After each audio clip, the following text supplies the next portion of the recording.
कुमार अपने YouTube channel GK by Brajesh पे आपका स्वागत करता हूं। दोस्तों, हम लोग यहां पर आज पढ़ेंगे इंटरनेशनल ऑर्गेनाइजेशन, जो आपके लिए बहुत इंपॉर्टेंट है। आपके upcoming PCS exam, UP police, RRB railway, SSC, जिसमें CGL, CHSL, GD, NDA, CDA, जितने भी गवर्नमेंट एग्जाम हैं, ऑर्गेनाइजेशन और उनसे संबंधित हेडक्वार्टर, उनके एम, ये सब पूछे जाते हैं। तो काफी कुछ हम लोग समझेंगे। तो चलिए धीरे धीरे शुरू करते हैं। सबसे पहला यहाँ पर आपके सामने सेगमेंट है यूनाइटेड नेशन के बारे में।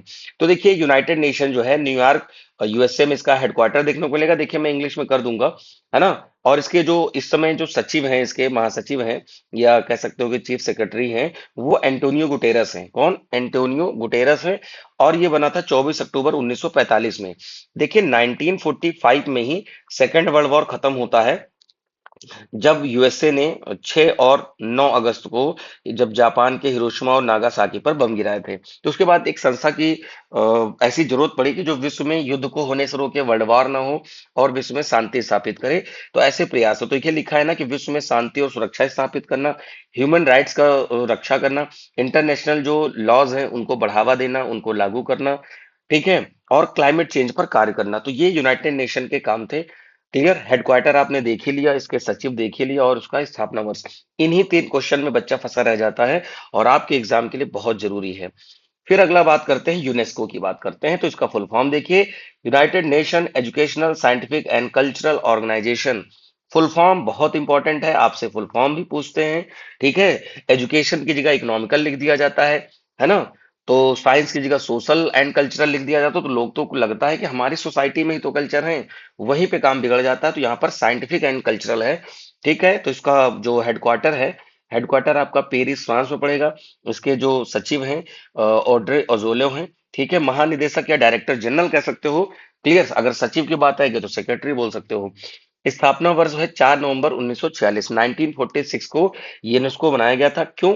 एजुकेशन को प्रमोट करना, साइंस एंड कल्चर पर इसको कंजर्व करना, कि हमारे हर एक देश का अपना एक कह सकते हो कि कल्चर होता है, साइंटिफिक टेम्परामेंट होता है। तो उसे हमें क्या करना? बचाना है।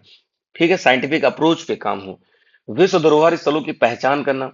ठीक है। मीडिया स्वतंत्रता का समर्थन करना। अभी हाल फिलहाल में मीडिया की रिपोर्ट आई, रिपोर्टर्स विदाउट बॉर्डर, इन्होंने रिपोर्ट निकाली।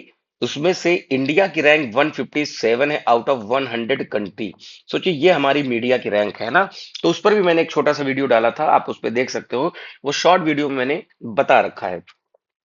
आगे बढ़ते हैं तीसरे ऑर्गेनाइजेशन पे, जहां पर है UNICEF, United nation international children emergency fund. तो क्या करेंगे? चिल्ड्रन इकोनॉमिकल फंड लिख दिया जाएगा।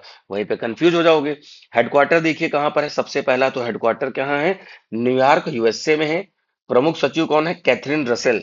ठीक है। ये कार्यकारी निदेशक यानी एग्जीक्यूटिव डायरेक्टर है। कार्यकारी निदेशक का मतलब है एग्जीक्यूटिव डायरेक्टर है ये इसकी। ये आपको समझ में आ गया। ठीक है। हेडक्वार्टर कहाँ है? यूएसए के न्यूयॉर्क में। ये कब बना? 11 दिसंबर 1946 को बना है। तो अब देखिए, नाम में ही चिल्ड्रन है, तो चिल्ड्रन के राइट्स को यहाँ पर बचाना, उनको प्रोटेक्ट करना, बाल कुपोषण या जो माल न्यूट्रिशन होता है बच्चों में, उनको दूर करना, प्राइमरी एजुकेशन को फिक्स करना, और चाइल्ड लेबर को रोकना। क्लियर है भाई? तो ये पॉइंट इतने सारे हैं। देखिए, इनका उद्देश्य लिख के आता है। पीसेस वगैरह में तो स्टेटमेंट लिख के आ जाते हैं, फिर पूछा जाता है। तो अब आप वहां पे या जो भी एग्जाम में पेयर होता है तो उसको कंफ्यूजिंग लगता है कि इसका होगा या नहीं होगा, इस तरीके से डाउट होता है। WHO, World Health organisation.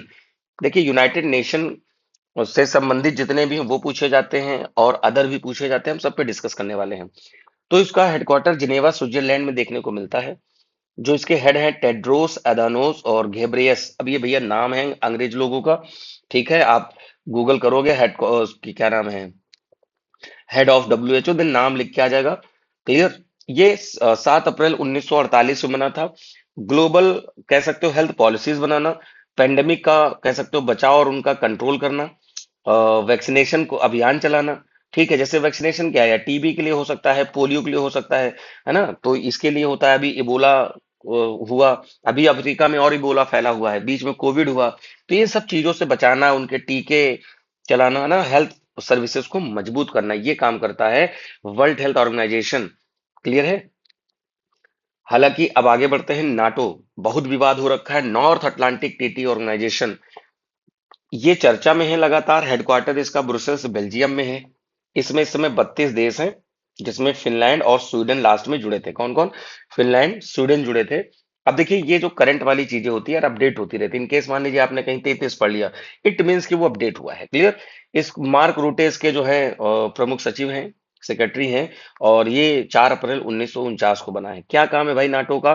तो सदस्य देशों की रक्षा करना, सामूहिक रक्षा नीति, यानी एक पर अटैक मतलब सब पे अटैक माना जाएगा, सब मिल के लड़ाई करेंगे। ठीक है, उस देश के खिलाफ जिसने किया होगा। अब जैसे मान लो अभी टर्की पर ईरान ने बम छोड़ दिया, तो भैया पूरे नाटो के कोई मेंबर नहीं आए टर्की की मदद करने। अब भाई ये लोग जाने, अगर यूएसए पे ईरान ने बम छोड़ दिया, तो कोई नाटो का देश नहीं आया। तो ये ग्रुप बना तो है, पर ये सब कागजी रह गया है। और यूएसए भी बहुत बहुत कोशिश करेगा कि हम नाटो से अपने आप को पुल आउट कर ले, क्योंकि उसका पैसा बहुत लगता है। रूस को काउंटर करने के लिए बनाया गया था, बट अभी वर्ल्ड पॉलिटिक्स चेंज होती रहती है। तो परमानेंट कोई वहां पर दोस्त नहीं होता है, बस परमानेंट इंटरेस्ट होते हैं पॉलिटिक्स में। क्लियर? लोग पार्टी बदल लेते हैं, है ना?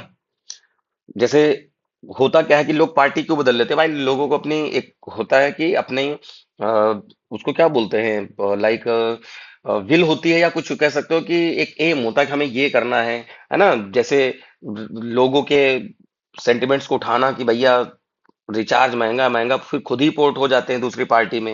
है ना? समझ तो गए होगे आप लोग। क्लियर? अब वर्ल्ड ट्रेड ऑर्गेनाइजेशन की बात है, तो भाई जिनेवा स्विट्जरलैंड में है। आपको बता दें, 31 दिसंबर 1994 तक इसको हम गैट कहते थे, general agreement on trade and tariff. ठीक है। इसके सचिव है नगोंजी ओकोंजा इवेओला, नाम है भाई, ये बड़ा कठिन नाम है ना? और 1 जनवरी 1995 को बना। उससे पहले इसको हम गैट के नाम से जानते थे। तो ये पूछा जाता है कि हम गैट कौन सी संस्था का मतलब पूर्व नाम है, तो मतलब डब्ल्यूटीओ का ही पुराना नाम गैट है। तो ये इंटरनेशनल ट्रेड को बनाना। अब देखो, इंटरनेशनल ट्रेड भैया इनका कोई काम है? ट्रंप कह रहे हैं हम अलग से टैरिफ लगा देंगे, है ना? हॉर्मुज स्ट्रेट को रोका जा रहा है, तो यूनाइटेड नेशन काम नहीं कर पा रहा है ना? मानवाधिकार वाले काम नहीं कर पा रहे हैं। पर इनके हेडक्वार्टर पूछे जाएंगे, जब ये सब काम ही नहीं कर रहे हैं, ट्रेड को कंट्रोल ही नहीं कर पा रहे हैं, वॉर को कंट्रोल ही नहीं कर पा रहे हैं, तो फिर कैसे संस्थाएं? लेकिन हमें तो पढ़ना है अभी अभी इनका रेलेवेंस। अगर ये कुछ करते हैं तो रेलेवेंस रहेगा इसका। फिर क्या है? व्यापार विवादों का समाधान करना, मुक्त व्यापार को बढ़ावा देना, और एक्सपोर्ट इंपोर्ट की जो बाधाएं हैं उसको कम करना, ये डब्ल्यूटीओ का काम है। वर्ल्ड हेल्थ ऑर्गेनाइजेशन हमने हेडक्वार्टर कहाँ बताया? जिनेवा स्विट्जरलैंड में बताया था। आईएमएफ, इंटरनेशनल मॉनेटरी फंड, अंतरराष्ट्रीय मुद्रा कोष कहते हैं, हेडक्वार्टर वॉशिंगटन डीसी में है। क्लियर? और इसके जो महासचिव हैं क्रिस्टलीना जॉर्जीवा हैं।